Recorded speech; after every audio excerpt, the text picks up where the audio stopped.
We're here at Facing Finals Day 2, and we have our first interview of Day 2 with JW from Fnatic. JW, yesterday you beat Liquid really one-sided. It was really one-sided match. Now you beat NiP, and you're the first to make it to playoffs. So, first off, what did you expect from the North American team? What did you expect they can do after? Well, they weren't really involved in that, but after the shuffle, what do you think about the North American teams in general and about Liquid in particular? We expected more of them, of course. We thought they would be kind of good based on that. Like, I think 3 players were supposed to go to like a super team with Hiko or something, but in the end they turned it down or something like that. So, I mean, then they should have had something prepared, you know, since they turned down that.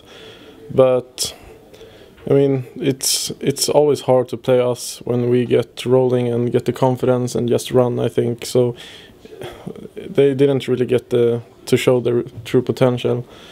And the American scene overall, I think pretty much nobody like won after the shuffle, if you can say that. Maybe Cloud9. I think that Swag will probably like come back when he's unbanned or something. So I think it was a really smart move by them to lock down Swag for the future. But yeah, I don't really see any winner at the moment in the NA shuffle. But hopefully they can surprise me. So as I said, now you played NiP, you just came off of a 2-0 win. It was once again pretty much one-sided, even though they were up on just 2-10-5. Basically, what did you expect from NiP after Bucharest last week when you beat them really easily as well? Olaf even said that we didn't see the true NiP back then, and we didn't see the true NiP now either. So what do you think happened to them? I don't know, actually. I think it's pretty hard to judge teams at the moment based on that. You know, there's like 5 events in a row at the moment. So, like us, for example, we went to ECA, then we went to Bucharest, and then we went here. And next weekend we go to France, and the weekend after that we go to Gfinity. So I mean, we're very busy with our schedule, and we don't have time to practice between the events because people have stuff to do in real life. Like, so I'm pretty sure it's the same with NiP. Maybe they had like 1 day of practice or something. It's if you have a bad event, you can't really fix it because there's no time to fix it before the next event. But I think we are starting to like get the upper hand against NiP again. There was a time where like we didn't really beat them in the best of 3s and stuff like that. But I think we are like getting into their heads, if you get what I mean. So yeah, I think we just have the upper hand against NiP at the moment. Were you at all surprised that they didn't they didn't ban Overpass's first map? Because usually they ban it first, especially against you guys, because it's one of your strongest maps. So why do you think they did that, and why didn't you pick Overpass as opposed to Mirage?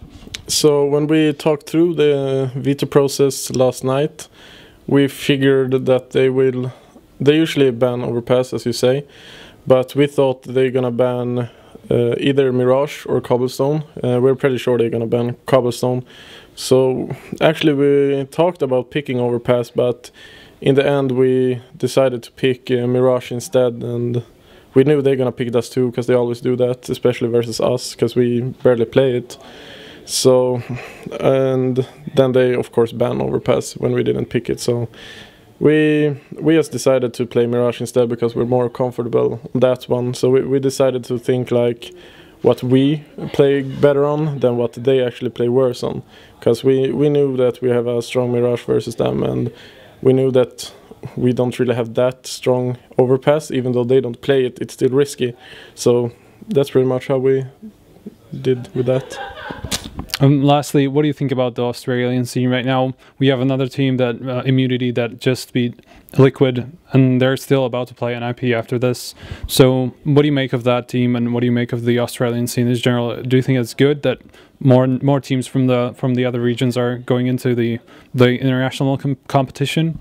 Yeah, I think it's great that like another team than Vox get the chance, even though I think Vox probably is the like best Australian team. I mean, the other players also need these experiences that Vox gets all the time, so I think it's great that there was another team this time to show what they're worth of.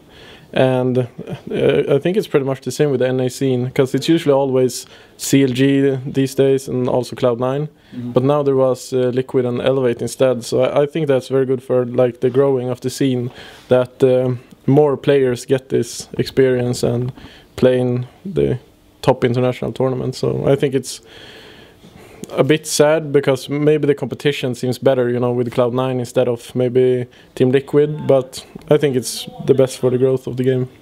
All right, that's pretty much it. Thanks for the interview. Do you have any last words, shout-outs? Just thank all the fans and people watching, supporting us, and maybe I should say sorry for my Twitter hacked last night as well, but that's about it. All right, that was the first interview from day 2 at Face Up Finals. Stay tuned to hw.org for more interviews like these.